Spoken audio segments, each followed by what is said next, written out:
Before we do, we've got another check of the weather from Mr. Roker. Al, it is such a pretty morning, isn't it? Perfect fall morning.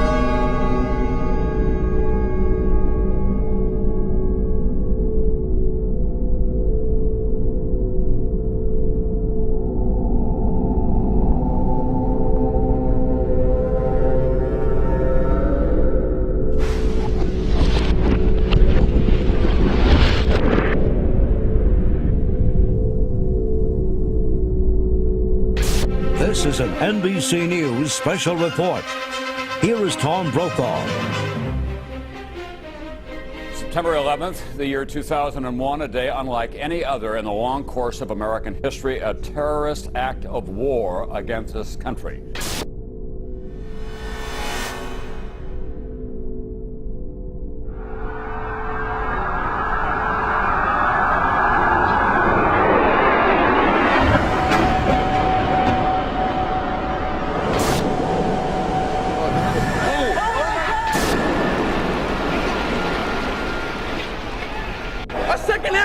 Your life is going to change, but more important, your son's life is going to change forever. America will never be the same after September 11th, 2001. He's on almost everyone's list of the most likely suspects for today's attacks. The alleged mastermind, America's most wanted terrorist, Osama bin Laden. He has described the United States as the devil. This is the beast. Meanwhile, Osama bin Laden is a name that we have been hearing all day long. They now believe that bin Laden was responsible. I'm told that Osama bin Laden likely deployed more than 50 terrorists. They are now, and I'm quoting here, 90% certain. Somebody provided the logistical support for this operation, and clearly the only person. Bin Laden comes to mind right away, Mr. Brimmer. Indeed, he certainly does. Bin Laden. This is his M.O. We have to look to the Middle East. We have to look to Osama bin Laden. Osama bin Laden. Osama bin Laden. Bin Laden. Osama bin Laden. Osama bin Laden. Remember, 24 hours ago, it was the Bush tax cut, the Bush budget, the Bush economy. You don't hear any of that tonight. It's America's enemy. America's under attack.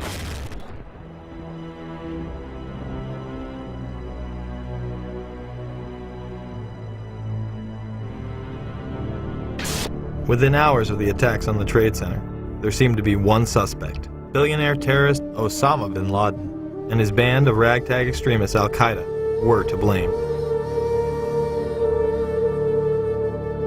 They successfully struck the #1 military power in the world in an unprecedented fashion.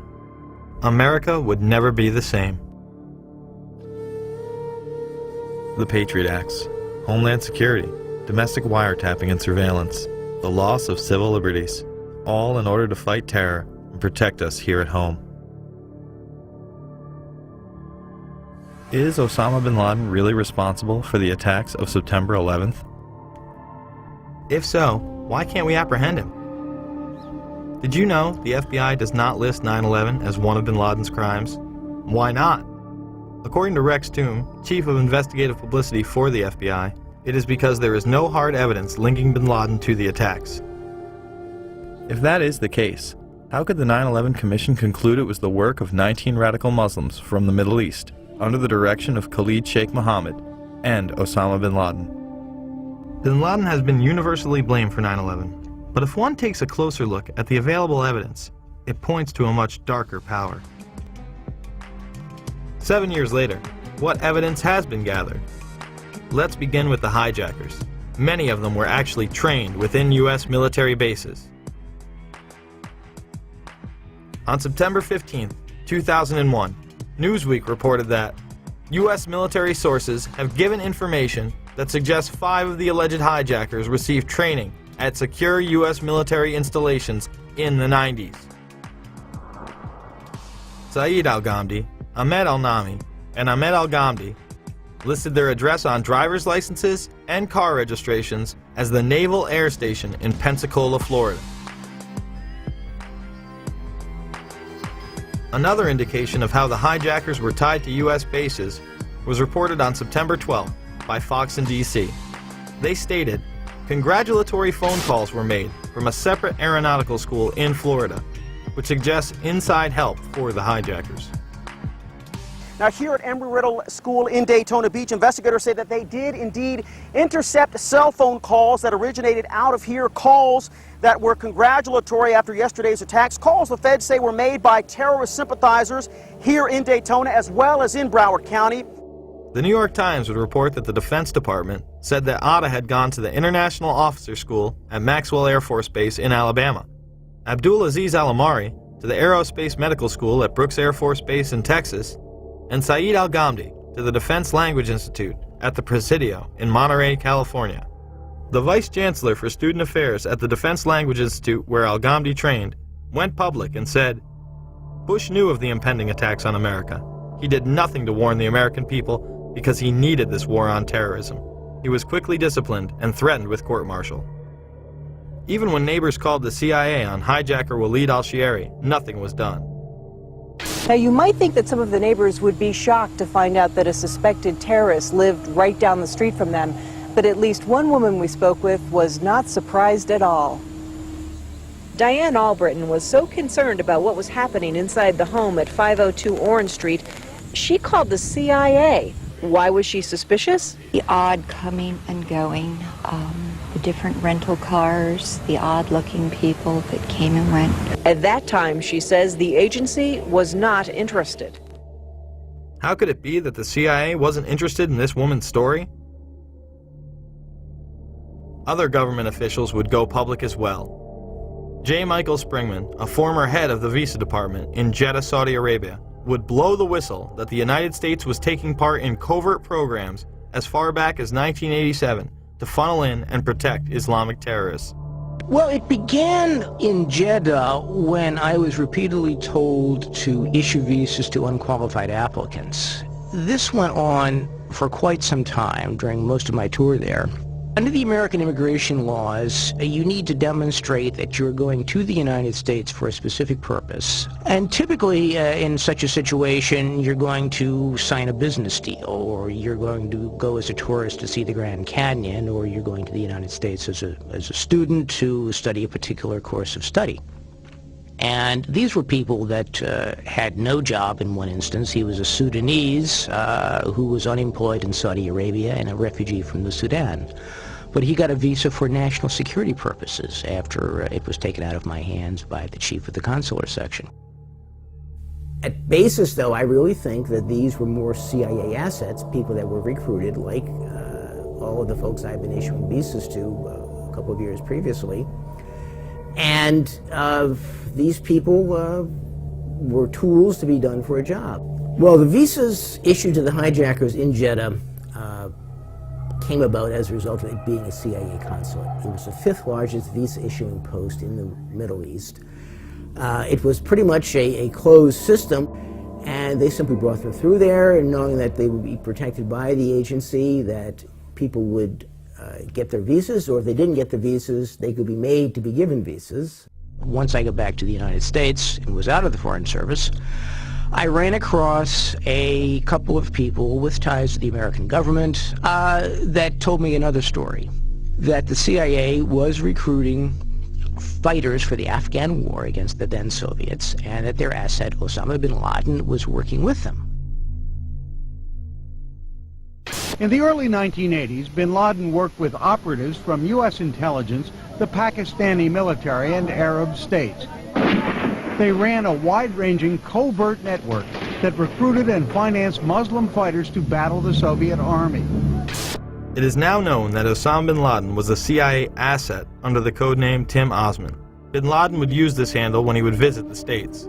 The relationship between bin Laden and the CIA was essentially he was one of their assets, one of the people they could turn to for help if they had questions. If they wanted somebody recruited, if they wanted somebody sent somewhere, if they wanted information, if they wanted something done, they went to bin Laden. Bin Laden isn't wanted by the FBI, and he was on a CIA payroll?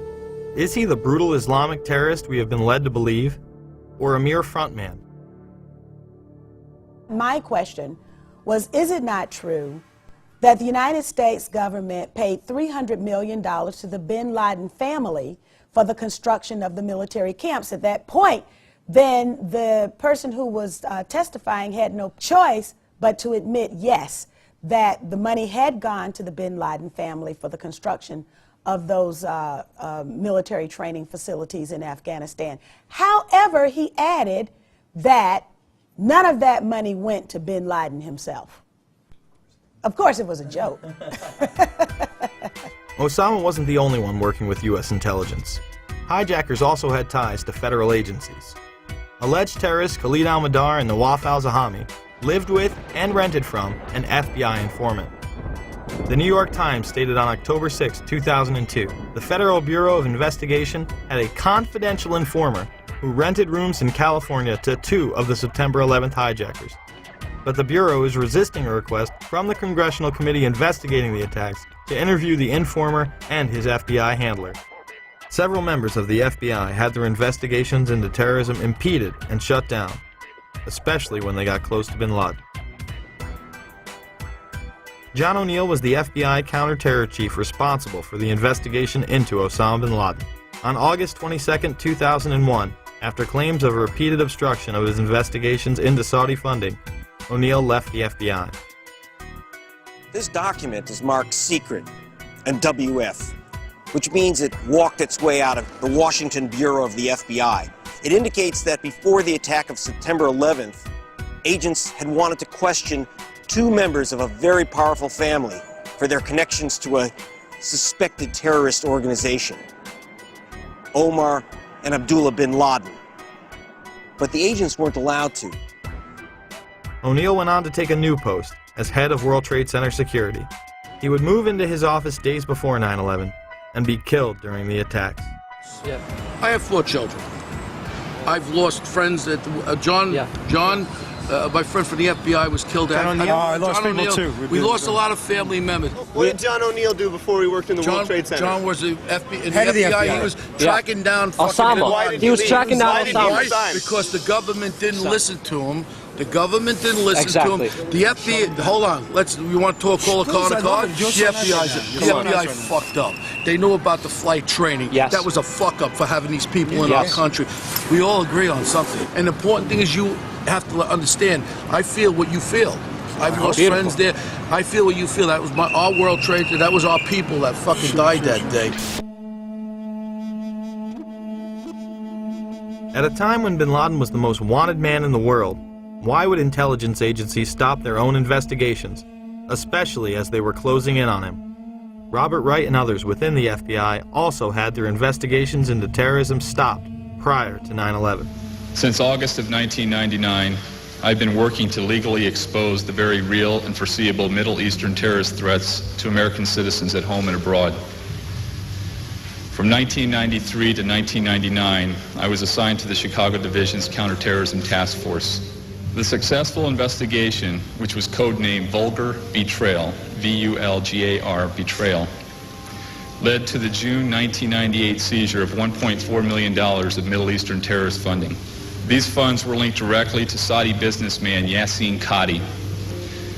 On October 12, 2001, Yassin Qadi was designated by the United States government as a financial supporter of Osama bin Laden.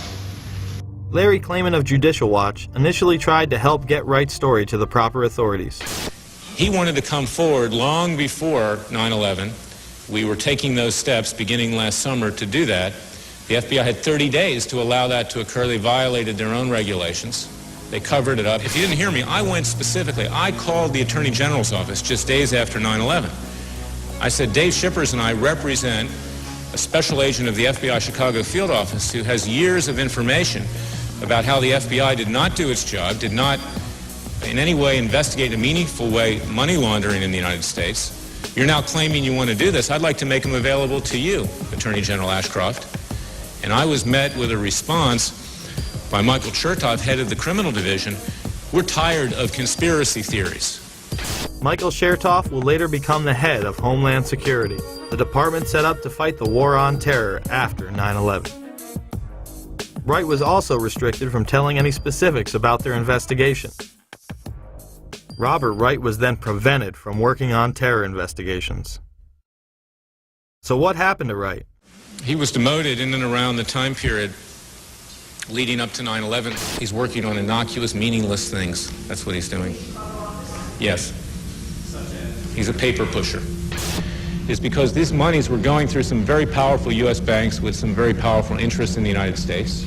These banks knew or had reason to know that these monies were laundered by terrorists, and there are very significant potential conflicts of interest in both the Clinton and Bush administration, and in particular this Bush administration, who is as tight with Saudi Arabia as you can get. The president's father used to stay with the bin Laden family when he would go to Saudi Arabia. Former President Bush spent the night in D.C. at the White House on September 10th. We've also learned at NBC that there was a President Bush in the White House during the morning of these events. His father, former President Bush, was actually at the White House the morning of the attack. The next day, elite financiers of the Carlyle Group would meet. This global private equity investment firm would profiteer enormously from the wars in the Middle East. At the table were both Bush Sr. and Osama's brother, Shafiq bin Laden. The Bush and bin Laden families had been members since the 90s and would reap the benefits of terrorism coming to America. After 9/11, the company would become public.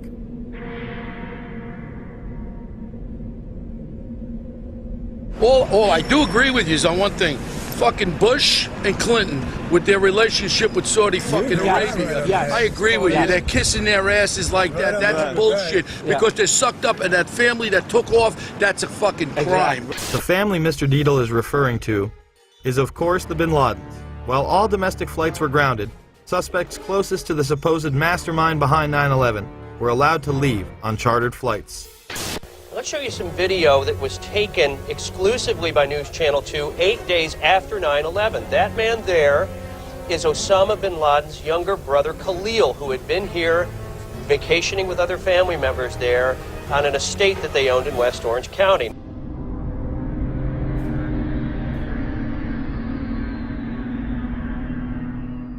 Now I guess we can safely say that there were people within the FBI and other agencies who actively protected and aided the alleged terrorists. With all the resources available to U.S. intelligence, you would think that someone within would have detected something. Well, one did. The Black Operation Program Able Danger identified the hijackers prior to 9/11, but the FBI wasn't interested. Lieutenant Colonel Anthony Schaefer, an intelligence officer inside Able Danger, tried to blow the whistle several times. Was the commission that investigated the 9/11 attacks told that lead hijacker Mohammed Atta had been identified and as al-Qaeda operative more than a year before terrorists struck? I'm told confidently by the person who did move the material over that the 9/11 commission received 2 briefcase-size containers of documents. I can tell you for a fact that would not be 1/20th of the information that Able Danger consisted of during the time we spent. Schaefer would also meet with Philip Zelikow, the executive director of the 9/11 Commission. What did Schaefer tell Zelikow? And I'm quoting how I remember saying it. We found, as part of the data run, we found 2 of the 3 cells which conducted the 9/11 attacks to include Atta. Schaefer says his unit linked Atta to al-Qaeda leaders, but would not provide any specifics. As to what he did with the information he had, we attempted to, first off, use it operationally. The lawyer said you can't do that. They're considered U.S. persons.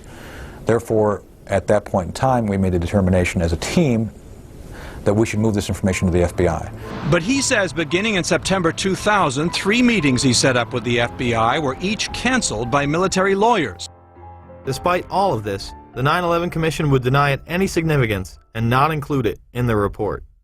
Leaving a project targeting al-Qaeda as a global threat a year before we're attacked by al-Qaeda is equivalent to having an investigation of Pearl Harbor and leaving somehow out the Japanese. Schaefer and his team tried to stop the hijackers prior to 9/11, but were blocked. Later, the military would begin a smear campaign against them in order to discredit their findings.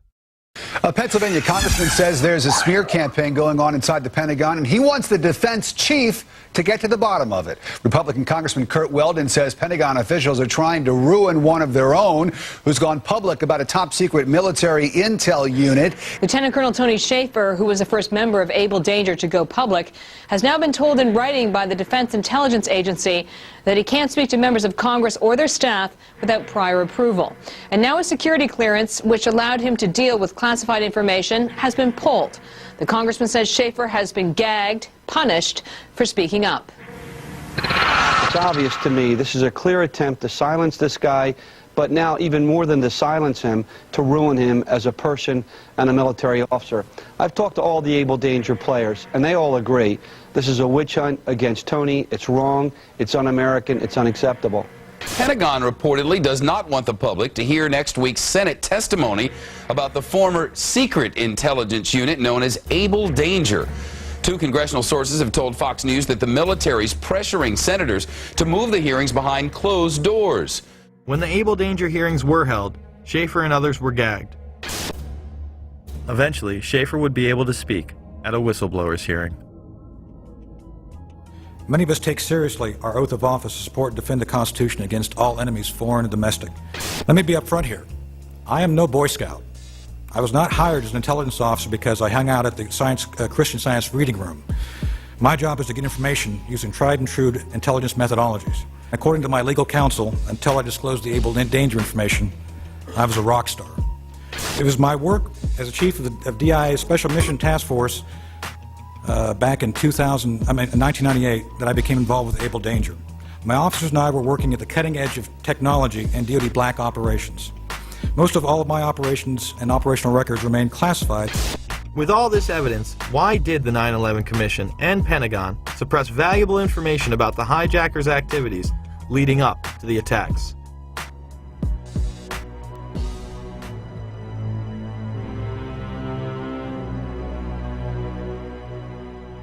It was widely reported that men had been celebrating the attack after recording the first plane strike. They were not Al-Qaeda, but they were detained. I grabbed my binoculars and I could see the towers from my window. And this is where I'm looking. And all of a sudden, down there, I see this van park. And I see 3 guys on top of the van. And I could see that they were like happy. They didn't look shocked to me. They didn't look shocked. There was a group of Israelis, some of whom later were revealed as Mossad assets, who were arrested after cheering and high-fiving and videotaping the crash of the airplanes into the World Trade Towers. Several other men were detained after a van full of explosives was stopped outside of Manhattan.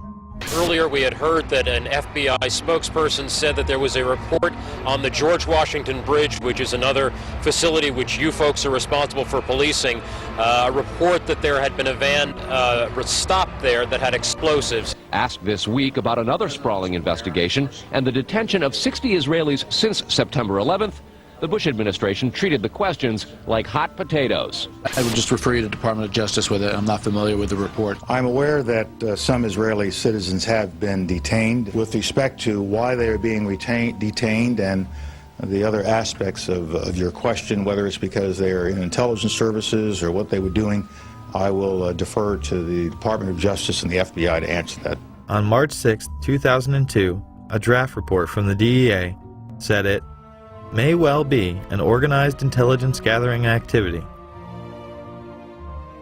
Despite all of this, all the Israelis were let go without any espionage charges being filed.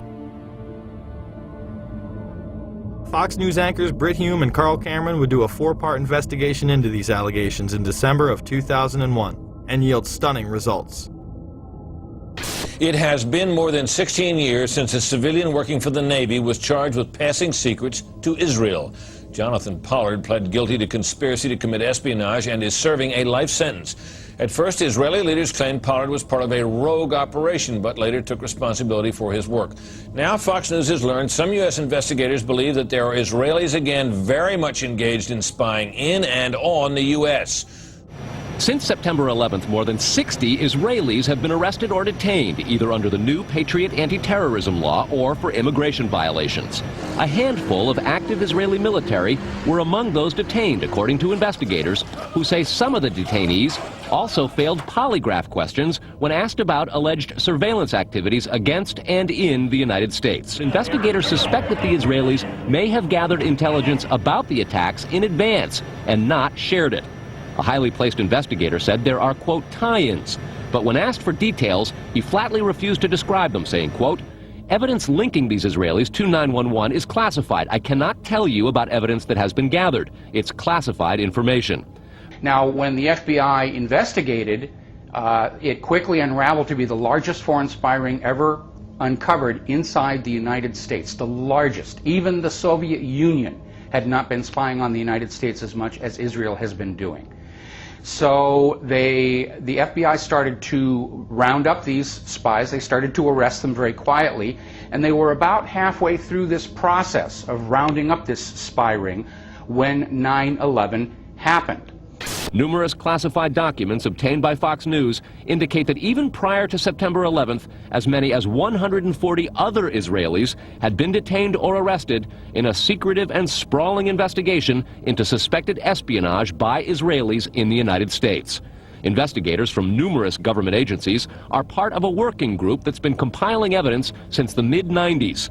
These documents detail hundreds of incidents in cities and towns across the country that investigators say, quote, may well be an organized intelligence gathering activity. The first part of the investigation focuses on Israelis who say they are art students from the University of Jerusalem and Bezalel Academy. Documents say they, quote, targeted and penetrated military bases, the DEA, FBI, and dozens of other government facilities, and even secret offices and unlisted private homes of law enforcement and intelligence personnel. The majority of those questioned, quote, stated they served in military intelligence, electronic surveillance intercept, and/or explosive ordnance units. Why would Israelis spy in and on the U.S.? A General Accounting Office investigation referred to Israel as Country A and said, quote, according to a U.S. intelligence agency, the government of Country A conducts the most aggressive espionage operation against the U.S. of any U.S. ally. The document concludes, quote, Israel possesses the resources and technical capability to achieve its collection objectives. What about this question of advanced knowledge of what was going to happen on 9/11? How clear are investigators that some Israeli agents may have known something? Well, it's very explosive information, obviously, and there's a great deal of evidence that they say they have collected. None of it necessarily conclusive. It's more when they put it all together. A bigger question, they say, is how could they not have known? Almost a direct quote, Britt. It is now apparent that this intelligence ring was inside the U.S., had prior knowledge of 9/11, and had a classified role in 9/11, which officials refused to discuss. It was also able to penetrate U.S. intelligence agencies and secret offices, yet all were released. The men who were detained due to the report they were taping the first plane crash and then celebrating and joking about it actually went on television and admitted it was their job to record the attack.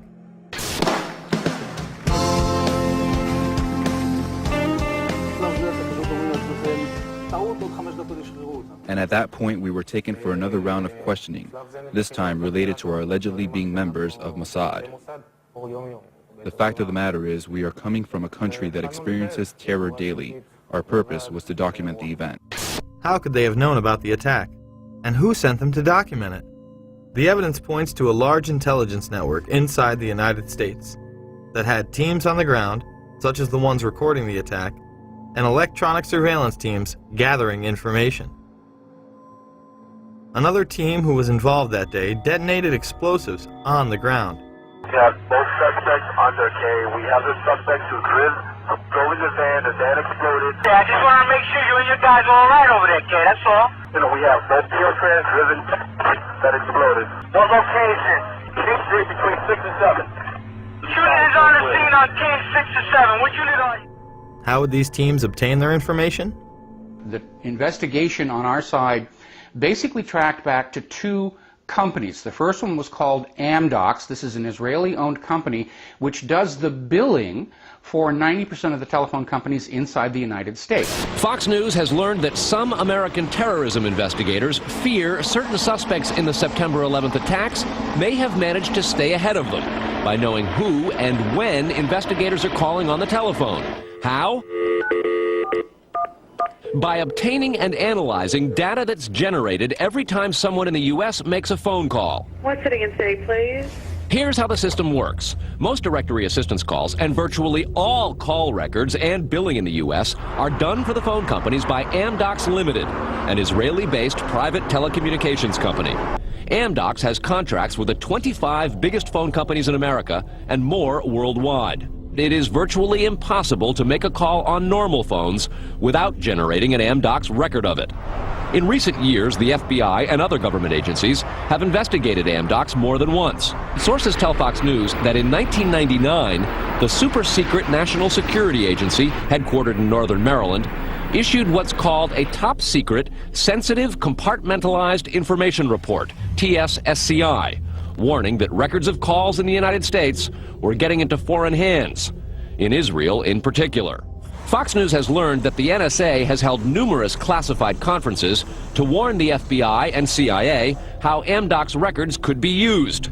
So if you know the name of a police officer, or even if you know the name just of an informant, you can follow that network of who is talking to who and basically determine that whole association of names and contacts that represent that unit of operation. Fox News has documents of a 1997 drug trafficking case in Los Angeles in which telephone information, the types that Amdocs collects, was used to, quote, completely compromise the communications of the FBI, the Secret Service, the DEA, and the LAPD.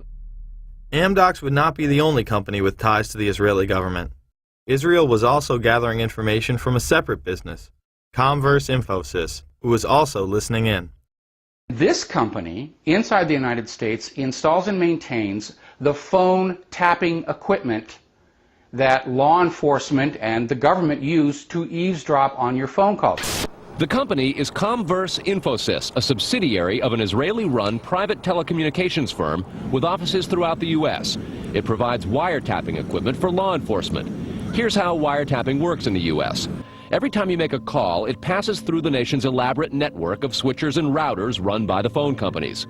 Custom computers and software made by companies like Comverse are tied into that network to intercept, record, and store the wiretapped calls, and at the same time transmit them to investigators. We know we just had this FISA bill go through that granted immunity to the telecom companies. It was Comverse Infosystem that was setting up all these special rooms and all the switching centers where the law enforcement or the government or whoever could simply push a button and listen to your phone call. Gone are the days of the little alligator clips and wires needed to eavesdrop on a phone call. They can sit in a room anywhere in America, touch a few buttons, and listen to your phone call. But the complaint about this system is that the wiretap computer programs made by Comverse have in effect a back door through which wiretaps themselves can be intercepted by unauthorized parties. Adding to the suspicions is the fact that in Israel, Comverse works closely with the Israeli government and under special programs gets reimbursed for up to 50% of its research and development costs by the Israeli Ministry of Industry and Trade. But investigators within the DEA, INS, and FBI have all told Fox News that to pursue or even suggest Israeli spying through Comverse is considered career suicide. And sources say that while various FBI inquiries into Comverse have been conducted over the years, they've been halted before the actual equipment has ever been thoroughly tested for leaks. More to the point, agents within the U.S. government have been told point blank that to even suggest Israeli spying or an Israel link to 9/11 is career suicide. It's been described as the third rail of American politics. If you touch it, you die. You never get to come back again. It's all over. It's the black pit where you can never go. But there is a bitter turf war internally at FBI. It is the FBI's office in Quantico, Virginia that has jurisdiction over awarding contracts and buying intercept equipment. And for years they've thrown much of the business to Comverse. A handful of former U.S. law enforcement officials involved in awarding Comverse government contracts over the years now work for the company. Numerous sources say some of those individuals were asked to leave government service under what knowledgeable sources call troublesome circumstances that remain under administrative review within the Justice Department. And what troubles investigators most, particularly in New York in the counterterrorism investigation of the World Trade Center attack, is that on a number of cases, suspects that they had sought to wiretap and surveil immediately changed their telecommunications processes. They started acting much differently as soon as those supposedly secret wiretaps went into place. Somehow, suspected terrorists who were being surveilled by these very Israelis were able to change their behavior to elude the FBI. Israel's former Prime Minister, Benjamin Netanyahu, would boldly state that we are benefiting from one thing, and that is the attack on the Twin Towers and Pentagon. The United States has wholeheartedly supported essentially state-sponsored terrorism, both domestically in Israel and as part of Israel's foreign policy. The American relationship with Israel is the root cause of most of the problems the United States is facing around the world today. Well, I would say this, that there's one big elephant in the living room. It's never asked about. People don't like to put it on any video or anything like that. But it is the relationship between the United States of America and the State of Israel. It's the fly in the ointment. It's gotten us into a peck of trouble in the Middle East.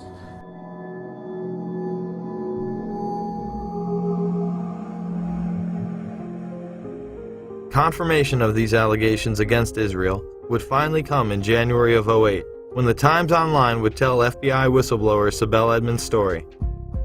This Turkish translator for the FBI found an international spy ring that included Israel, Turkey, and Pakistan working with household names within the United States. She was gagged and to this day has been unable to tell her entire account. Edmonds stated that one high-level official was aiding foreign operatives against U.S. interests by passing them highly classified information, not only from the State Department, but also from the Pentagon, in exchange for money, position, and political objectives. The article stated that the Turks and Israelis had planted moles in military and academic institutions which handled nuclear technology. The Pakistani operation was led by General Mahmoud Ahmed, then the ISI chief. Intelligence analysts say that the members of the ISI were close to Al-Qaeda before and after 9/11. Ahmed was accused of sanctioning a $100,000 wire payment to Mohammed Atta, one of the 9/11 hijackers, immediately before the attacks. Oddly enough, General Ahmed would be in Washington, D.C., meeting with George Tenet, the current director of the CIA, and others, in the weeks before the attacks. In fact, on the morning of 9/11 itself, he would be having breakfast with Senator Bob Graham and Porter Goss. These two men would co-chair the initial congressional investigation, and Goss would later become the head of the CIA. I was trying to make the point that Ahmed didn't hide the fact, when we met with him in Pakistan and when he was in Washington, that he was close to the Taliban, that was his job, to be close to the Taliban. Graham would go on PBS and have this to say. I was surprised at the evidence that there were foreign governments involved in facilitating the activities of at least some of the terrorists in the United States. I am stunned that we have not done a better job of pursuing that to determine if other terrorists received similar support, and even more important, if the infrastructure of a foreign government assisting terrorists still exists. Most of that information is classified, I think overly classified. I believe the American people should know the extent of the challenge that we face in terms of foreign government involvement. In that report, 27 pages would be completely redacted. And do you think that will ever become public? Which countries are talking about? It'll become public at some point when it's turned over to the archives, but that's 20 or 30 years from now. We need to have this information now. Are you suggesting that you are convinced that there was a state sponsor behind 9/11? I think there is very compelling evidence that at least some of the terrorists were assisted, not just in financing, although that was part of it, by a sovereign foreign government. The day after the attacks, it was apparent that some people within the government were aware of the Pakistani funding of Al-Qaeda. Secretary Powell, one country you didn't mention was Pakistan, and I understand that your deputy has spoken with the ambassador to Pakistan. Deputy Secretary Armitage did meet with Pakistani officials today. It would be useful to point out to the Pakistani leadership at every level how helpful they might be if we find a basis to act upon that information. Senator Joe Biden, who had also met with the head of the Pakistani ISI, would have harsh words on the Senate floor. And the word should go out to those who pretend that they wish to be our friends, that they're going to have to make some very difficult choices. Pakistan in particular is going to have to make a very difficult choice very soon. Words will not be sufficient. Actions will be demanded. When Biden was confronted, he confirmed his meeting with Ahmed, saying Pakistani intelligence was indeed funding the Taliban.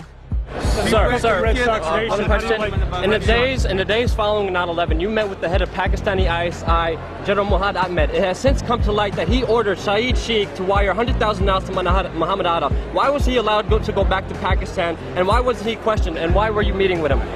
I met with him to deliver a message that if he didn't stop supporting the Taliban, we would take him out. Why did we let him go? We let him fly freely. We never investigated him. We never even looked into him. Look, there's a thing called diplomatic passports. We did not arrest Khrushchev when he came. But he financed the hijackers, and you let him go, and he's free. He hijacked the hijackers. No one knew he financed the hijackers. It's wired. As they say, get reported. He would later state that the information was indeed classified. How did you know the ISI was helping the Taliban, sir? How did you know they're helping them out? It is classified? Pakistan was set up as the silent funding arm of the hijackers. They were used as a launching base for the occupation of Afghanistan. To review, we have just learned that many of the hijackers had ties to U.S. military installations, the FBI, and the CIA. That both Israel and Pakistan have classified roles in 9/11 to this day, and the man who co-chaired the initial investigation into 9/11 stated this information would be classified for at least 20 to 30 years. Virtually none of this information was in the 9/11 Commission report. Instead, you are expected to believe that Osama bin Laden carried out the attacks alone. Yet 2 wars and 7 years later, he's still on the loose. The bipartisan commission was full of insiders who whitewashed the events of that day to the point it was comical.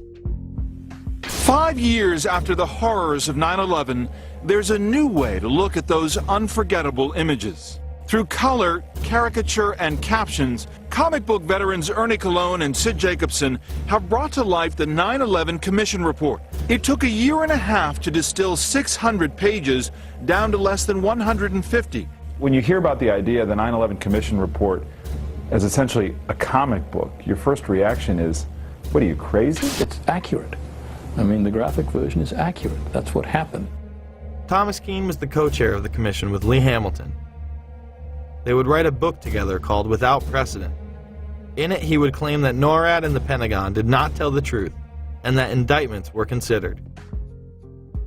If the report itself wasn't accurate, how could the comic book be? Thomas Keane is now traveling the country in order to instruct teachers on how to teach 9/11 to their young, impressionable minds. The 9/11 Commission was such a cover-up that Max Cleland, an appointed member, went off on Wolf Blitzer. A deal announced yesterday between the White House and the commission investigating the September 11th attacks is proving to be rather controversial. Under the agreement, only certain members of the commission will be allowed to review classified documents from the White House, and their notes will be subject to administration review. Today, some relatives of people who were killed in the attacks criticized the agreement, and our next guest, who's a member of the commission, claimed the deal is disgusting. Former Georgia Senator Max Cleland, a Democrat, joins me here. Well, you've used the word deal 3 times. I don't think the 9/11 Commission ought to be making deals with our own government under the responsibility we have from the Congress and our responsibility to the American people to get all the facts, and let all the commissioners look at those facts. Now, we've had to subpoena the FAA for those documents. We've had to subpoena NORAD for those documents. I'm in favor of subpoenaing the White House for the documents we need so that all the commissioners can get to see all the documents that we need. That's the only way we can face the American people and the families and say we have done a thorough investigation independently of the White House and the entire executive branch. The President has said only a minority of the commission can see a minority of the documents, and then they have to clear what they're going to say to the rest of the commission with the White House. If you're one of those 4 that gets to see these documents, would that change your opinion? No. They don't want any more eyeballs to see their documents than they can possibly get away with. It's a scam. It's absolutely disgusting. Cleland would later resign. Well, they have something to cover up, and the 9/11 Commission, of course, was a master cover-up. We know that. The question is what it was covering up. I don't believe the reports on September 11th put out by the 9/11 Commission or by Congress. I've seen one put out by the 9/11 Commission, and it was basically hundreds of pages of nothing. It was very generic. It was very indirect, indistinct, devoid of facts, devoid of hard positions. It was things like mistakes were made. We need to improve human intelligence. This is nothing. I mean, it's like, yes, I stand for truth, justice, and the American way. But it was vapid. It was a waste of time and money, but gives the impression that, oh, yes, the government is doing something. The government is studying the issue. Well, what makes me really disappointed, and that's an understatement, is that Congress's role is oversight. And Congress, even today, you'll see members of Congress saying, well, we haven't implemented everything that the 9/11 Commission recommended. And the 9/11 commissioners have said that the administration obstructed them, lied to them. The staff statements were described by various commissioners to be an indictment of the FBI in particular, but also an indictment of the CIA. I don't think the chairman and I have ever characterized the staff statements as an indictment. It's possible others have done that. We have not. And Tom and I have heard repeated praises from people in your business, in the media business, thanking us for the quality of those statements. I would second that, and by the way, I never, ever would correct the vice chairman, but I'm afraid I did characterize one of those statements as an indictment. So how can you start with a document that you know is false and take that to the American people as a document by which Congress's accomplishments should be measured? Dennis Kucinich would present 35 articles of impeachment against the Bush administration in June of 2008. He would stand before the House for almost 3 hours before reading the last few articles, which were regarding 9/11. He alleged that the administration had not acted on specific warnings prior to 9/11, that they had attempted to cover this information up, and they had tried to stop any commission from being organized in regards to investigating the attack. Article 33.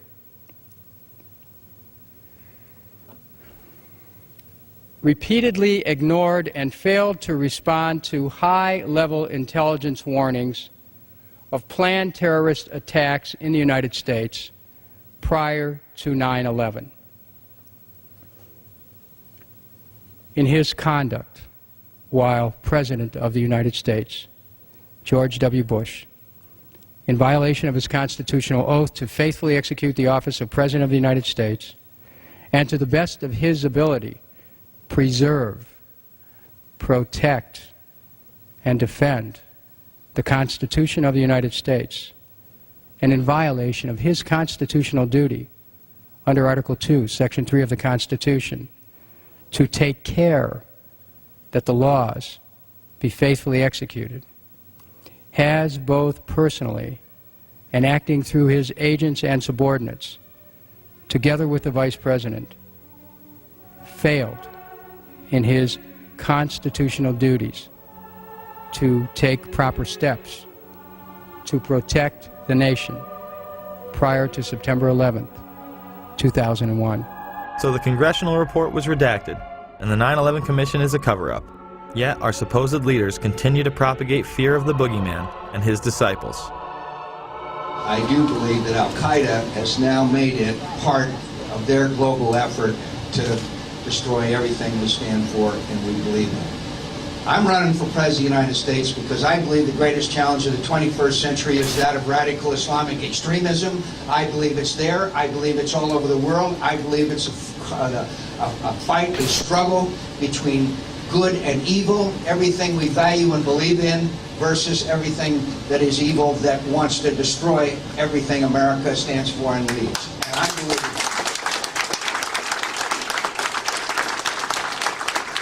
it was an Osama bin Laden job with 19 people from Saudi Arabia.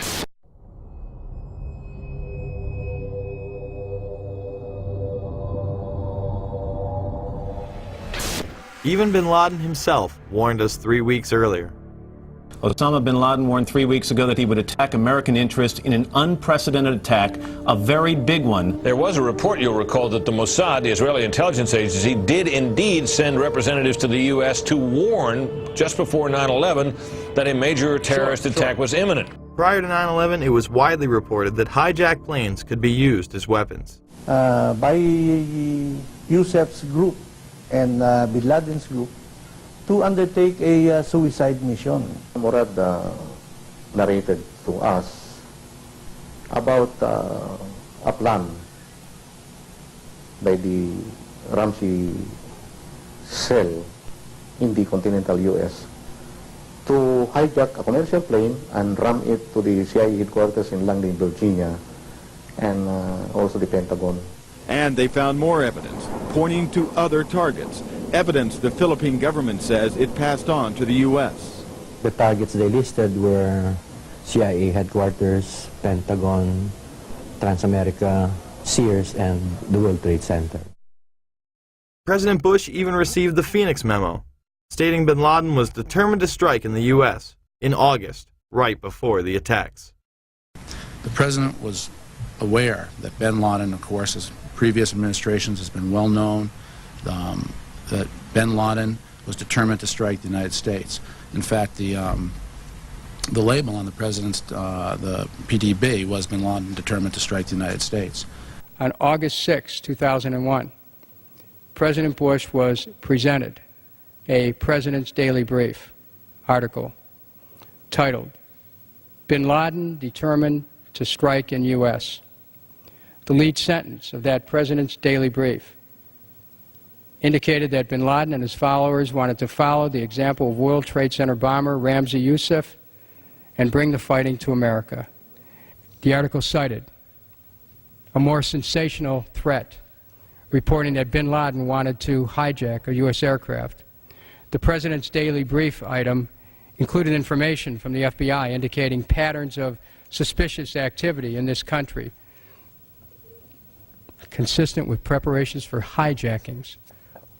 The president broke his silence today about the revelations earlier this week that he had been briefed before September 11th about a possible al-Qaeda hijacking plot. The comments took place in the White House South Lawn setting where the press could not ask questions. While he was honoring the Air Force football team, his comments diverted to what has become topic A in Washington. You know what's interesting about Washington? It's a town, unfortunately, it's the kind of place where second guessing has become second nature. What I want to say to my Democratic friends in the Congress is that they need to be very cautious not to seek political advantage by making incendiary suggestions, as were made by some today, that the White House had advance information that would have prevented the tragic attacks of 9/11. Clark confirms that in June, July, and August 2001, the Central Intelligence Agency warned the president in daily briefings of unprecedented indications that a major al-Qaeda attack was going to happen against the United States. It was so well known that the United States had done several drills with this exact scenario prior to 9/11.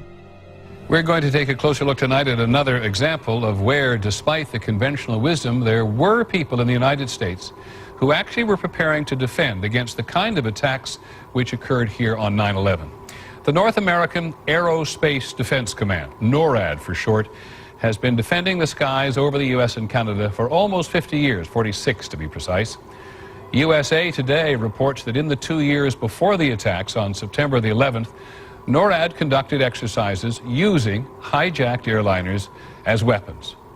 And one target was the World Trade Center. Here's ABC's Brian Ross. President Bush has said again and again that no one could have imagined what Osama bin Laden ordered for September 11th. We knew he hated us, but there was nobody in our government, at least, and I don't think the prior government, that could envision flying airplanes into buildings on such a massive scale. But that turns out not to be true. U.S. military planners did envision and practice those very scenarios.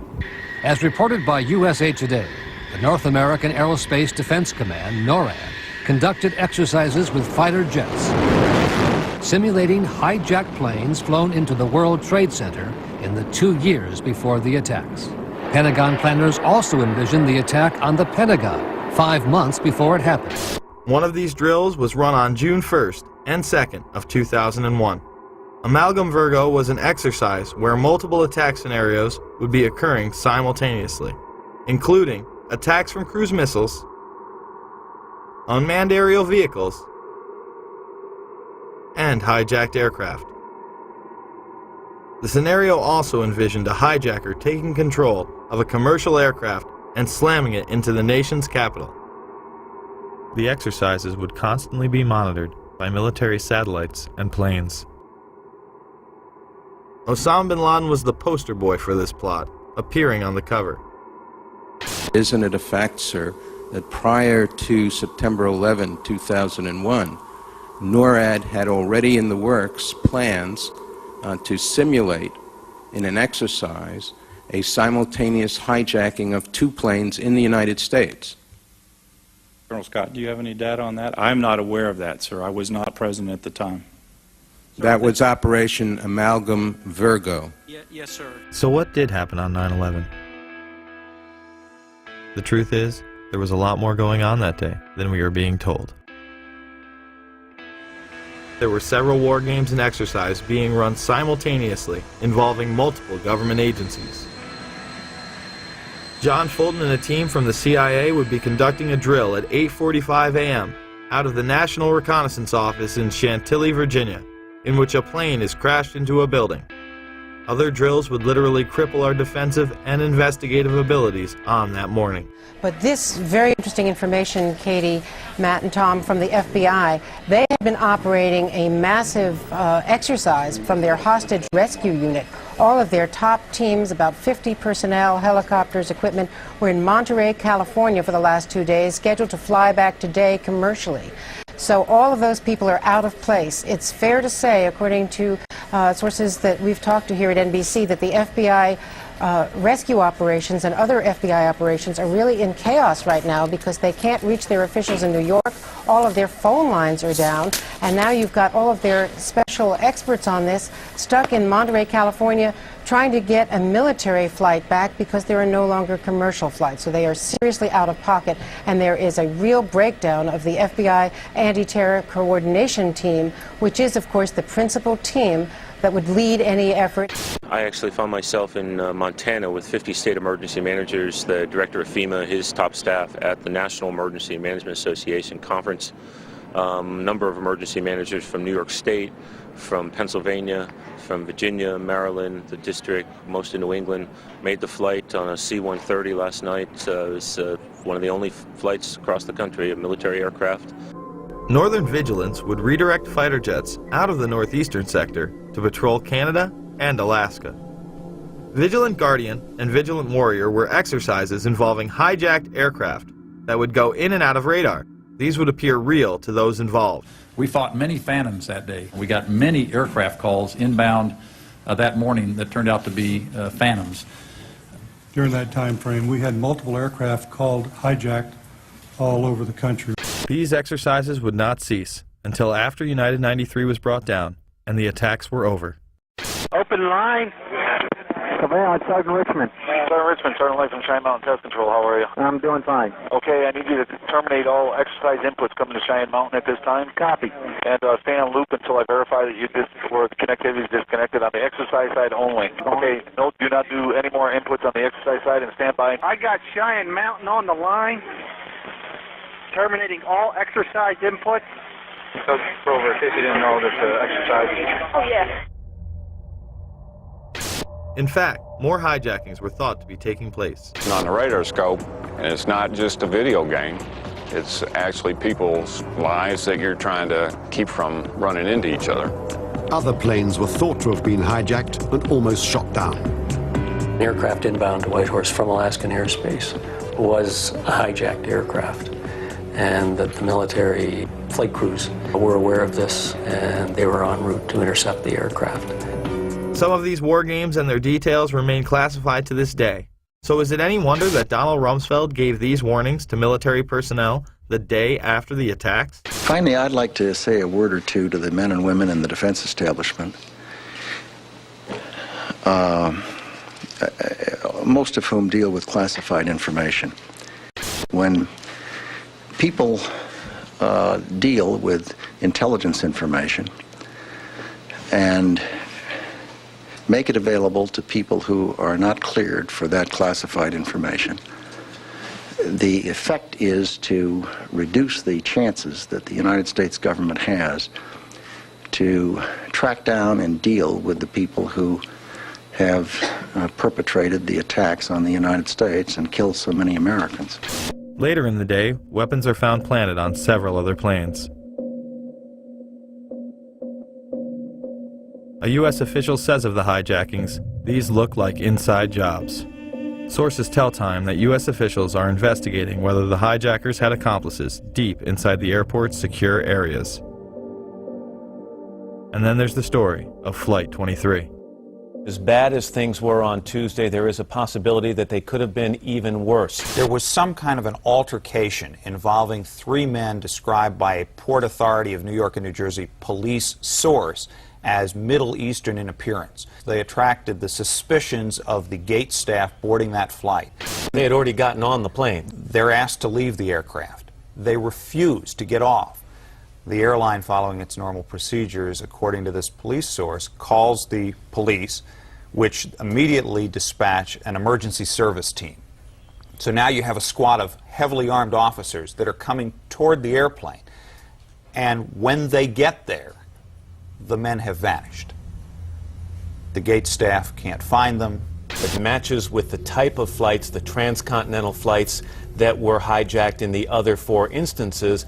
Another disturbing fact, if indeed there was an altercation and these men felt they had a case to make and were being treated unfairly, you can't imagine they would have disappeared from the airport. They would have stayed around and pled their case with the police. It is extraordinarily unusual to have an airline, after it has boarded passengers, be so suspicious that it's going to ask these customers to get off the airplane. We got a phone call from a law enforcement officer who was on vacation, was in the United Airlines terminal at the time. As soon as he approached, they walked out of the terminal, and he looked over. He described them as Middle Eastern in both appearance and dress. Not sure what that means, but that was his description. He said when they left the terminal through the glass doors, he saw them meet a 3rd man, and they then left. Inside the bags, officials found Al-Qaeda instruction sheets, but false identification prevented investigators from ever locating the bag's true owners. Coincidentally, the hijackers' identification would be found the exact same way. There have also been reports of luggage that did not make the plane connection that appears to be tied to one of the alleged perpetrators, and this is being reported by the Boston Globe, and contained within the luggage were supposed to be Arabic language flight training manuals as well as videotapes pertaining to operating an aircraft. Then we have that mysterious suitcase with all of the hijackers' names and all of this incriminating evidence that is supposedly taken by one of the hijackers to the airport. Why, if they are planning on a suicide attack, would they even bother to pack a suitcase? Or if they're just packing a suitcase to look like they're checking luggage, just throw clothes in there. Why put a Koran? Why put flight manuals? Why put all this incriminating information if it's supposedly going to get burned up? And then magically, amazingly enough, this one suitcase doesn't make it onto the connecting flight to New York. And it's just there in baggage handling, waiting to be discovered and found. If the passengers on Flight 23 used false identification, why wouldn't the other hijackers? Based on my personal belief and based on the events of that morning, the decision to halt airplanes, in all likelihood, probably precluded other attacks. Atta and 3 others would do dry runs of the attacks before 9/11. Actor James Woods and others on the plane even filed separate reports to the FAA. Again, nothing was done. I was on a flight, without going into the details of what made me suspicious of these four men, although it would have been blatantly obvious to the most casual observer, I took it upon myself to go to the flight attendant and ask to speak to the pilot of the plane. The first officer came out. I reported to him that I felt that the four men, and I said, can you look over my shoulder and see who I'm talking about? And he said, yeah. I said, I think they're going to hijack this plane. I mean, everything they're doing, and I explained to him these details, which I've been asked to keep private until whatever jurisdiction, whatever trials may take place. Their behavior was such that I felt they were going to hijack the plane. I found out later that not only did he make a report, but the flight attendant also made a report of my suspicions to the FAA. My friend Scott said to me, remember that flight you took in August? I said, yeah, I've been thinking about it all day. He said, well, maybe you should call the FBI. And I said, I'm sure they're being inundated, but I thought it over and I called the local office. 6:45 the next morning, I get a phone call that actually wakes me up, and he said, we want to talk to you about the flight that you took in August. I said, oh, did the manifest match of any of the flights yesterday and my flight? He said, well, we can't tell you that. I said, well, look, I'll get ready and I'll come down to the federal building. He said, we're outside your house. We'll just wait for you. Wow, 7:15. So this is 6:45 in the morning. I said, and this is the only funny part of any of this, I said, how did you know where I lived? And there was a pause. He said, we're the FBI. We're the FBI, thank you. So they came in and I said, look, I'm dying to know, were these the guys? And he said, well, we've had 36,000 tips in one day. And there's two of us, and we're going to be at your house all this morning, so you can do the math, but we can't tell you, So since then, I have identified for sure two of them as two of the terrorists. Really? Who actually were not on Flight 11, but one was on Flight 175 and one was on Flight 77. And I've been told unofficially, not by the FBI, but by someone else in actually a higher level of government, believe it or not, just through a coincidence, through a mutual friend, that all four of them were terrorists involved. As I explained to the FBI, they said, what was your first instinct? And aside from certain things like four guys getting on a transcontinental flight without any hand luggage, they said to me, what did you think these guys were? I said, well, I thought they were either four law enforcement officers or four terrorists, in that they had that thing that guys who are undercover or on a mission have between each other. Just more evidence that the hijackers had intelligence ties.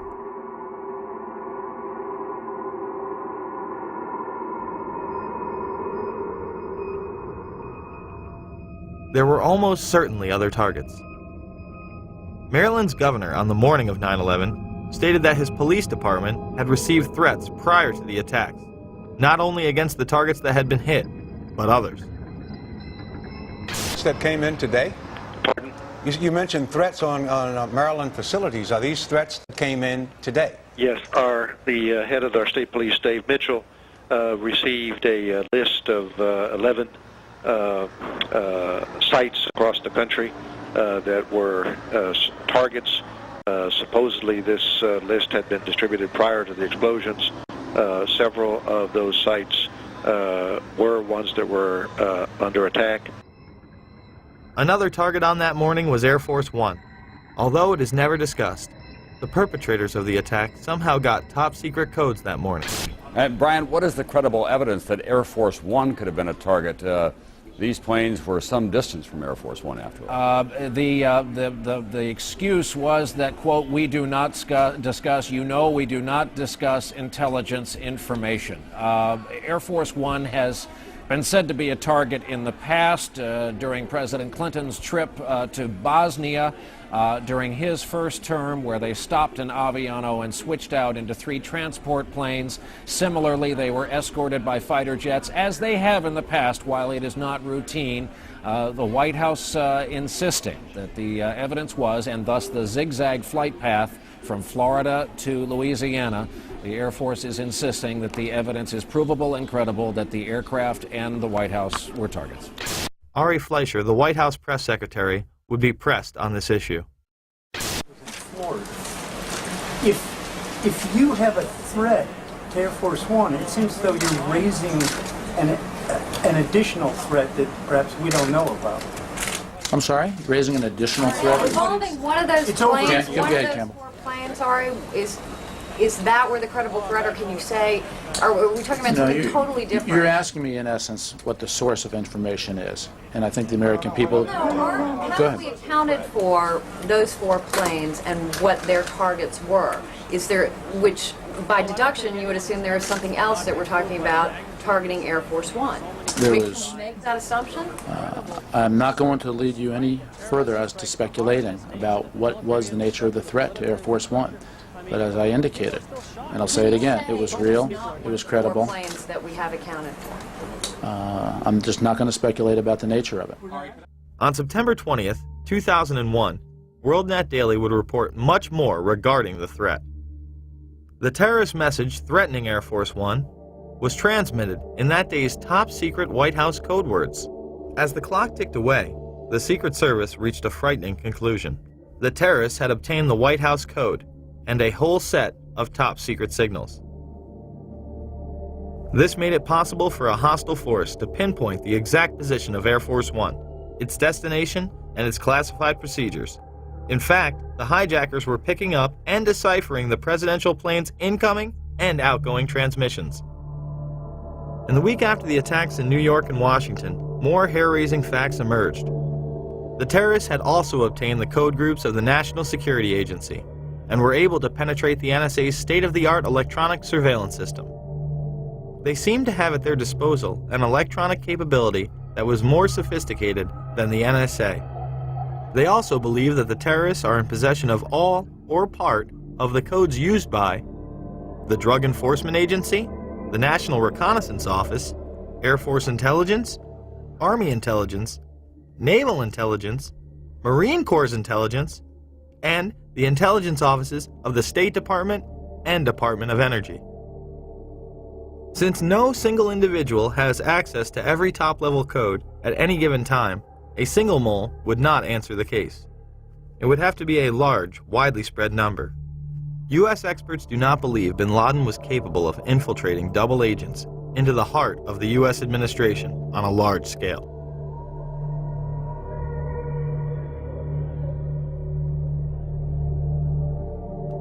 It shouldn't come as a surprise that Global Guardian, a mass Armageddon drill, was in full swing. The drill would pose all sorts of threats, and even mobilize command centers known as doomsday planes that house top military personnel. Although originally scheduled for late October, it was moved up unexpectedly. One of these doomsday planes was on the scene of the Pentagon strike. Now to one of the eeriest moments amid the carnage of 9/11, a mysterious plane was seen flying right over the president's residence. Even some CNN staffers saw it. To this day, it has never been officially explained. Tonight, Chief National Correspondent John King has new details about this great 9/11 mystery. Today, 6 years after 9/11, the mystery endures about just what happened in the skies over the White House that terrible day. A plane flew right over it. But why? And what was it? It appeared overhead just before 10 a.m., a four-engine jet banking slowly in the nation's most off-limits airspace. About 10 minutes ago, there was a white jet circling overhead. Now, you generally don't see planes in the area over the White House. That is restricted airspace. Two government sources familiar with the incident tell CNN it was a military aircraft, but say the details are classified. This comparison of the CNN video and an official Air Force photo suggests the mystery plane is among the military's most sensitive aircraft, an Air Force E-4B. Note the flag on the tail, the stripe around the fuselage, and the telltale bubble just behind the 747 cockpit area. The E-4B is a state-of-the-art flying command post, built and equipped for one reason: to keep the government running no matter what, even in the event of a nuclear war. The reason it was nicknamed the Doomsday Plane during the Cold War. They exercise this type of thing all of the time, and they simply don't talk about it. So it doesn't surprise me that they are very closed-mouthed about it. Ask the Pentagon, and it insists this is not a military aircraft, and there is no mention of it in the official report of the 9/11 Commission. But 6 years later, the Pentagon, the Secret Service, and the FAA all say they, at least for public consumption, have no explanation of the giant plane over the president's house, just as the smoke began to rise across the river at the Pentagon. There is also footage of another white mystery plane in the restricted airspace over New York City before the second attack, and as the second plane strikes the World Trade Center.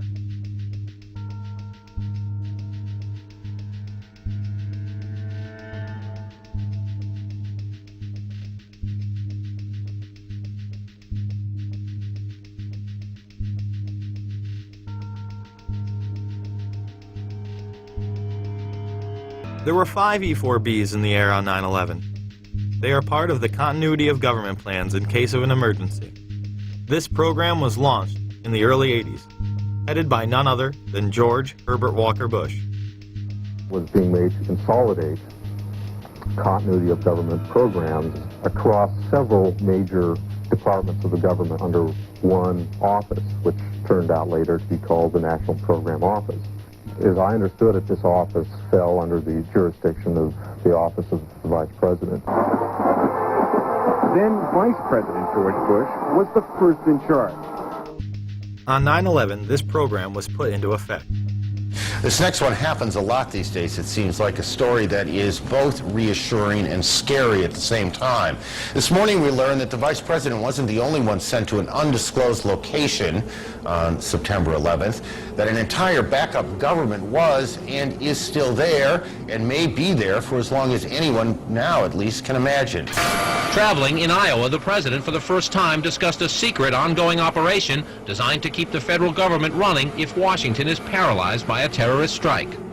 I still take the threats that we receive from al-Qaeda killers and terrorists very seriously. The operation was first reported by the Washington Post and confirmed to CNN by several administration officials. The shadow or bunker government involves roughly 100 senior staffers from every cabinet department and major government agency. Operates primarily out of 2 secret bunkers in the eastern United States, and is charged with running the executive branch if communication with Washington is severed. The secret plan took shape in the minutes and hours after the September 11th strikes, as Mr. Bush took a cautious route back to Washington. And now, nearly 6 months later, administration officials are scrambling to get more telephone lines and high-tech computers into these secret bunkers. And at least one member of the Bush cabinet is being kept out of Washington at all times, under heavy security, just in case this so-called shadow government is activated and needs a leader. Despite it being on television and in numerous papers, most people continue to deny that a shadow government even exists. Now, what if I told you that Dick Cheney was the reported head of this group on the day of 9/11? President Bush cracked jokes about it at a prime rib dinner. The Vice President has been moving among secret locations to provide continuity of government. A year ago, Dick was running the country, Bush said. Today, he lives out of a little suitcase. Cheney has been part of the succession program since its inception. To reduce the possibility of decapitation, the National Program Office was directed to create a new program to assure the continuity of government. It was known as the Presidential Successor Support System, or PSQ. Dick Cheney, Edwin Meese, Tip O'Neill, and Dick Thornburgh all have been in the line of succession by virtue of their offices. But our sources say the NPO gave them additional responsibilities under the new system. Cheney would arrive at the emergency center before the Pentagon was attacked. Shortly after 9:30 a.m., the president's national security team is in the Situation Room, a secure communications center in the basement of the West Wing. Vice President Dick Cheney is there, along with National Security Advisor Condoleezza Rice. I arrived at the PIOC at about 9:20 a.m. I was made aware of it during the time that the airplane coming in to the Pentagon. There was a young man who would come in and say to the Vice President, the plane is 50 miles out, the plane is 30 miles out. And when it got down to the plane is 10 miles out, the young man also said to the Vice President, do the orders still stand?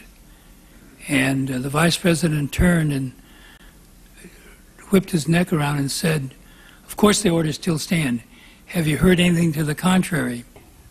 The flight that came into the Pentagon. Yeah. When you arrived at 9:20, how much longer was it before you overheard the conversation between the young man and the Vice President saying, does the order still stand? It's probably about 5 or 6 minutes. So about 9:25 or 9:26. The 9/11 Commission would cover this up by saying Cheney did not arrive in the Emergency Operating Center until more than 15 minutes after the Pentagon strike. Many of the same people involved in the shadow government benefited the most from the war on terror.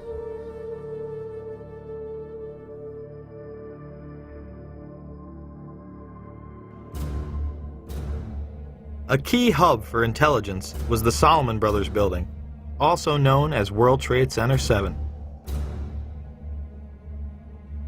This was a massive 47-story skyscraper that would have dominated most city skylines. At 5:20 in the afternoon, it would collapse into its own footprint. It also happened to be New York City's #1 spook house and operational center. It housed the Department of Defense, the Internal Revenue Services, the Security and Exchange Commission, the largest Secret Service office in the world, the largest CIA office outside of Virginia, and New York's Office of Emergency Management, or OEM. Beyond the haunting presence of those still missing in the rubble, Ground Zero is filled with guns, drugs, and secrets. Number 7 World Trade Center was also the New York office of the Central Intelligence Agency. The CIA ordered the building surrounded by FBI agents shortly after it collapsed. Since then, they have been searching for computers and a safe filled with classified documents. Government agents watch the construction workers through binoculars as they search. The OEM was where local government would rally in the case of an emergency, such as a terrorist attack or natural disaster. The command center on the 23rd floor is bulletproof and bomb-resistant, with its own air supply and generators. It's linked to city airports, the Coast Guard, and the Pentagon. Computers will soon have detailed blueprints of every major building in New York City. Surprisingly, it would be deserted when city officials Barry Jennings and Michael Hess arrived. When the Office of Emergency Management did an activation, they always included our locale. I received a call shortly after the first plane hit. I got there, I had to be inside on the 23rd floor when the second plane hit. Upon arriving into the OEM EOC, we noticed that everybody was gone. I saw coffee that was on the desk. Still, the smoke was still coming off the coffee. I saw half-eaten sandwiches. And only me, Mr. Hess, was up there. After I called several individuals, one individual told me that to leave and leave right away. Both would go on network television on 9/11 and make the claim they experienced explosions inside the building as they tried to evacuate. I'll give you a live picture down Church Street. Fire crews now walking back toward the scene. We have seen them all morning trying to walk away, because what happens is every time a little piece of the building comes down, a huge black cloud comes at us, making it almost impossible to breathe or see anything in front of them. But now, at least for the past couple of minutes, it has been clear from this space back on Chambers in that area. So now they're walking back toward the World Trade Center. And as we keep letting you hear the personal stories, the survivor stories of exactly what happened inside the World Trade Center when that first plane went in, and of course the collapses since then, we're going to bring more of those to you now. Barry Jennings, you were on the 8th floor. You work for the City Housing Department. Explain to me the moment of impact. Well, me and Mr. Hess, the Corporation Counsel, were on the 23rd floor. I told him we got to get out of here. We started walking down the stairs. We made it to the 8th floor. Big explosion. Blew us back into the 8th floor. And I turned to Hess. I said, this is it. We're dead. We're not going to make it out of here. I took a fire extinguisher and I bust the window out. That's when this gentleman here heard my cries for help. This gentleman right here, and he kept saying, stand by, somebody's coming to get you. They couldn't get to us for an hour because they couldn't find us. You thought that was it? I thought we're dead. I thought that was it. We have Frank Uciardo back on the phone with us, Brenda, with some New York City officials. Frank, go ahead. That's right. I'm standing here right now just off Broadway by City Hall with Michael Hess, who is the city's Corporation Counsel. Mr. Hess, you were trapped in, I believe, 7 World Trade Center. Go ahead, sir. Yes, I was. I was up in the Emergency Management Center on the 23rd floor, and when all the power went out in the building, another gentleman and I walked down to the 8th floor where there was an explosion, and we've been trapped on the 8th floor with smoke, thick smoke all around us for about an hour and a half. But the New York Fire Department, as terrific as they are, just came and got us out. When I made it to the 6th floor, and there was an explosion, the explosion was beneath me. Keep in mind now, it's pitch black in there. All the lights went out. So when the explosion happened, it blew us back. I'm thinking I'm standing on the landing. I'm actually holding on to a pole above us. Really? And I had to climb back up because Hess is yelling, "What do we do now?" I said, "There's only one thing we can do, and it's go back up." Both buildings were still standing. Keep in mind, I told you the fire department came and ran. They came twice. Why? Because building Tower 1 fell, then Tower 2 fell. And then when they came back with all concern now, like, to get me the hell out of there. I was trapped in there for several hours. I was trapped in there when both buildings came down. All this time, I'm hearing all types of explosions. All this time, I'm hearing explosions. When they finally got to us, and they took us down to what they called the lobby, because I asked them, I said, when we got down there, I said, "Where are we?" He said, "This was the lobby." And I said, "You got to be kidding me." It was total ruins. Total ruins. Now keep in mind, when I came in there, the lobby had nice escalators. It was a huge lobby. And for me to see what I saw, it was unbelievable. And the firefighter that took us down kept saying, "Do not look down." And I kept saying why. He said, "Do not look down." And we were stepping over people. And you know you can feel when you're stepping over people. This building would fall into its own footprint at 5:20 in the afternoon at nearly free-fall speed. Almost 7 years later, there has still been no official reason given, but some have given the false impression that damage caused by the collapse of the Twin Towers brought 7 down. Despite the fact that no other surrounding buildings acted in this manner.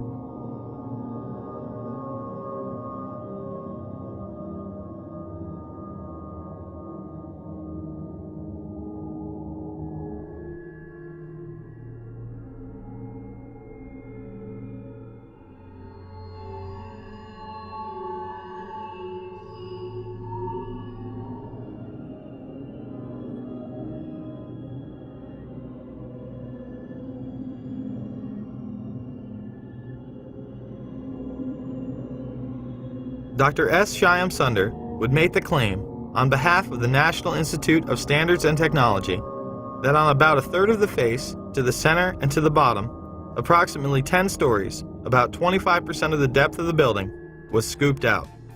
Here is the south face of World Trade Center 7. Does it look like 1/4 of the building is gone?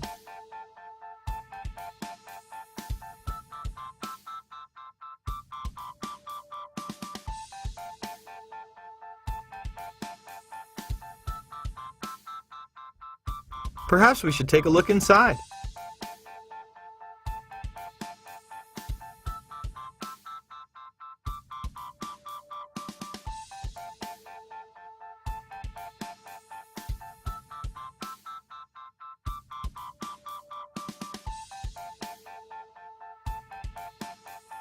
It appears it is not scooped out after all.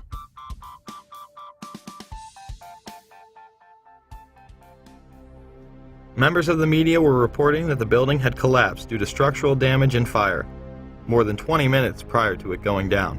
Now, more on the latest building collapse in New York. You might have heard a few moments ago, I was talking about the Salomon Brothers building collapsing.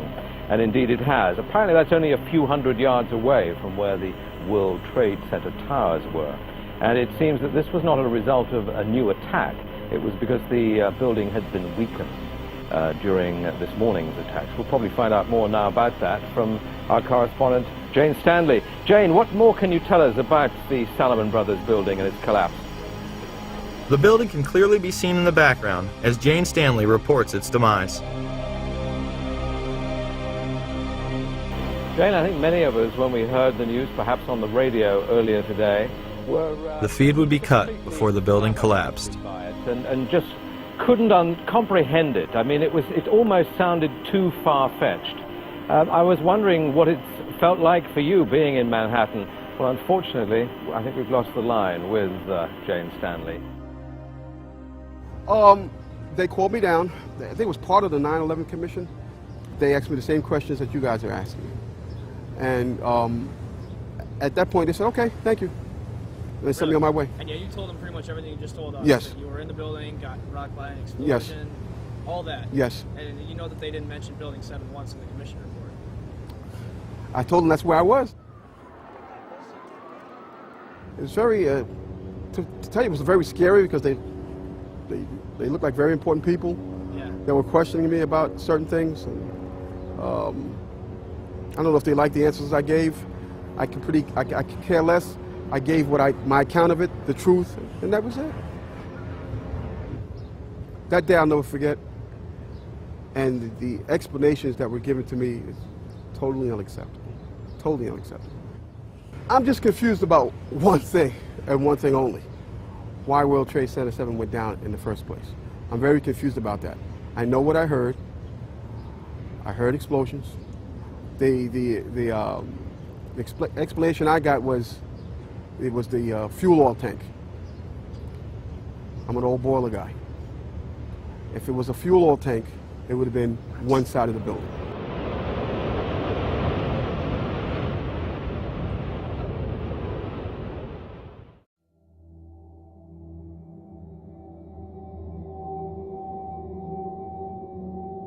After 9/11, a climate of fear was created in order to shut down any opposition to the Bush administration's new agenda.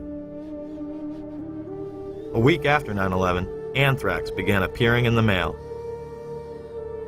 The letters were made to look as though they were the work of Muslim extremists, claiming "Death to America" and "Allah is great." Now, if you remember, these anthrax letters, they were written to appear to be from semi-literate Muslims, very crude handwriting, all of this, all of that. They really do look more like movie prop letters than real letters. The targets were government buildings, media outlets such as CBS, NBC, the New York Post, and politicians such as Senator Daschle and Leahy, two members of the opposition party. When the FBI tested the anthrax, it was highly refined and weaponized. Colin Powell would go on CNN and deny these allegations. No, I think we've had a lot of stories over the past 4 or 5 days. First it was weaponized anthrax, then it was highly refined, and then when it was analyzed, it was discovered it was none of the above. The anthrax used in the attacks was identical to that of the Ames strain, which led the investigation to Fort Detrick. An analysis of the anthrax that was sent to Senator Daschle's office shows that this anthrax has a sophistication that leads people to know that it can only be produced by a PhD microbiologist, and it would have to have been done in a small, well-equipped microbiology lab. This appears to be the so-called Ames strain. That was a strain of anthrax that was first isolated almost 50 years ago at a U.S. Department of Agriculture diagnostic lab in Ames, Iowa. What's uncommon about this is that it has been engineered in such a way to be, as they say, readily aerosolized. That means, in effect, that what somebody has done is taken the anthrax spores, added to them some kind of a chemical to get in the way of a normal electrostatic process that causes the spores to clump together. Chemical's been added to declump them, in effect. That makes them very fine. They are able then to be dispersed very readily into the air. The Washington Post would report, genetic fingerprinting studies indicate that the anthrax spores mailed to Capitol Hill are identical to stocks of the deadly bacteria maintained by the U.S. Army since 1980. Those labs can trace back their samples to a single military source, the U.S. Army Medical Research Institute of Infectious Diseases at Fort Detrick, Maryland. It's been made quite clear that Al-Qaeda wasn't behind this. It is a specialized biological weapon only produced by our military in one facility. High-level FBI and CIA officials said none of the 60 to 80 daily threat reports from intelligence sources contain evidence linking the anthrax attacks to Osama bin Laden's terrorist network. This did not stop the mainstream press from trying to blame Al-Qaeda. As investigators race to find answers to the recent wave of anthrax terror, we'll look at what investigators are targeting now.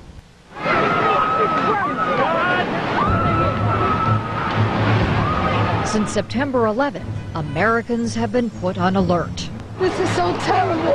Investigators are trying to ward off more attacks by dissecting the terrorist plan for September 11th, looking for patterns, methods, associates that could reveal what else terrorists had in mind. It was not something smuggled in from Iraq. It was not something smuggled in from any Middle Eastern country. It was U.S. government ultra-fine granulated weaponized anthrax spores. There was another story that the media absolutely would not touch, the story of Dr. Philip Zach. And it goes back to the U.S. government lab where the anthrax was stored. It was reported that official U.S. government documents in the anthrax investigation showed that Dr. Zach had entered the laboratory where the anthrax used in the letters was kept without proper authorization after having lost his job. Somehow the Bush administration would have the foresight to be on Cipro 6 weeks prior to the attacks. How convenient. An attack traced back to U.S. government facilities, and the president and his staff happen to be taking the antidote before it's even in the mail. Judicial Watch would file suit against the administration for its actions. Well, this is another good example of how certain people consider themselves to be above the rest of us. On September 11th, I think it'll come as a shock to a lot of people, but it's been reported by the New York Times and other major news organizations and confirmed by the White House. The President's office and Vice President's office went on Cipro, the antibiotic that was used to combat anthrax. The White House went on Cipro. It must have known that either an attack was underway or was imminent. It shows you that some people in this country are less than equal and are not treated like the political elites.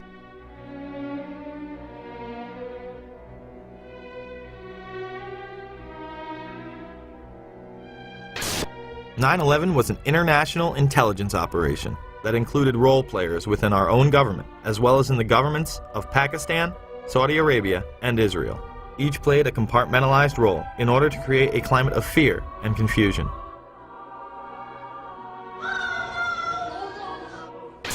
This, combined with the evacuation of government offices, kept any type of dissent off the radar. It was a time when Americans felt they needed to rally around their leaders, and they did. I can hear you!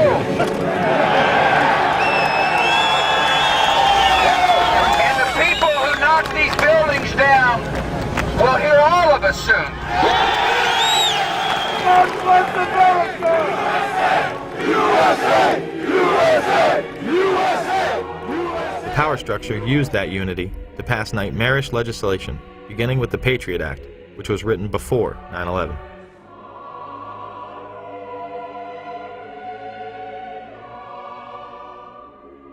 Homeland Security was in place prior to 9/11 as well.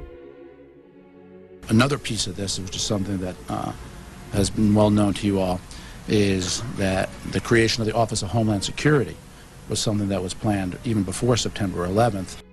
The Bush administration had even written up the plans to invade Afghanistan the week before 9/11. And as a result of a process that involved the CIA, the Department of Defense, the Department of State, the National Security Council, a national security presidential directive was developed and prepared throughout 2001 that was approved by what's called the Principals Committee, which is essentially cabinet-level officers involved in national security, on September 4th, 2001. That document was then finalized on September 10th. I think it was focused on al-Qaeda from the various earlier days. We fight a fabled enemy, the likes of which that can never be defeated.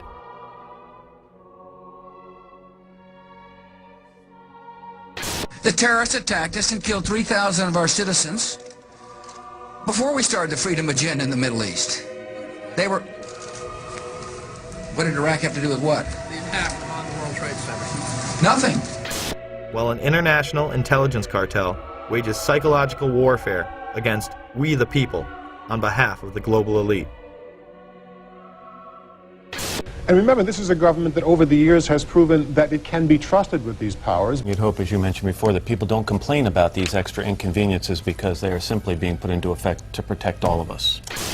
They masquerade as our saviors, while the media glorifies and indemnifies them. Either you are with us, or you are with the terrorists.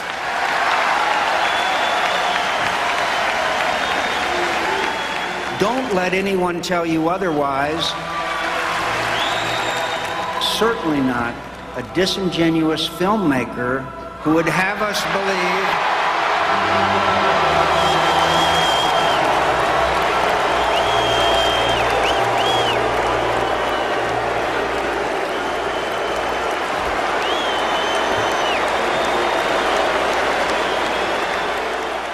The time has come not for a revolution, but a restoration of our Constitution, our Bill of Rights, but most of all, our morality as a people. The question is, will we be able to put our consumerist obsessions aside long enough to make a difference?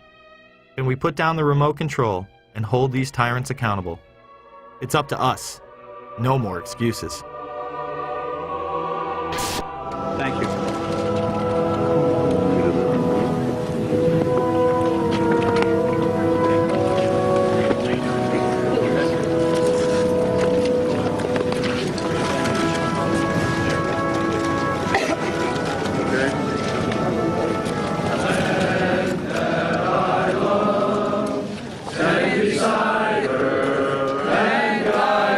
This is wild.